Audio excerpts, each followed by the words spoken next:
আল্লাহ রাব্বুল আলামিন শুরুতে একা ছিলেন। কয়জন ছিলেন? তাহলে কি এখন তিনি দুইজন? আল্লাহ রাব্বুল আলামিন ছিলেন একা।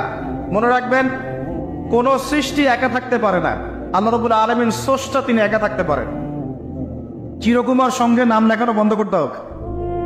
চিরকুমার সংঘে নাম লেখানো কি করতে হবে? বন্ধ করতে হবে। এখন এই সিলসিলা চলছে দেখে একা একাই মেয়েরা জীবন যাপন করতে চায়, কোনো কোনো ক্ষেত্রে একা একা ছেলেরা জীবন যাপন করতে চায়। তো এই একাকী মানুষ থাকতে পারে না। সৃষ্টির পক্ষে একা থাকা সম্ভব নয়, স্রষ্টার পক্ষে সম্ভব। আল্লাহ রাব্বুল আলামিন একা ছিলেন, আজও একা। যখন কিছুই থাকবে না, আল্লাহ পাক একাই থাকবেন ইনশাআল্লাহ।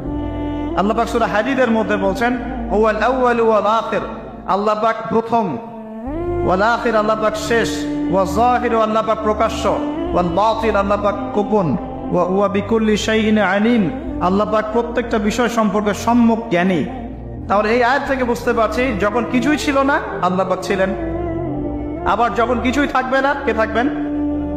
এমনটা আল্লাহ সূরা আর রহমানে বলেছেন, কুল্লু মান আলাইহা, বলেন কুল্লু মান আলাইহা, সবকিছু কি হবে? ফানা হয়ে যাবে। ফানা মানে একদম ধ্বংস হয়ে যাবে। ওয়ায়াবকা ওয়াজহু রাব্বিকা যুল জালালি ওয়াল ইকরাম, কি বাকি থাকবে? আল্লাহ রাব্বুল আলামিনের সত্তা বাকি থাকবে।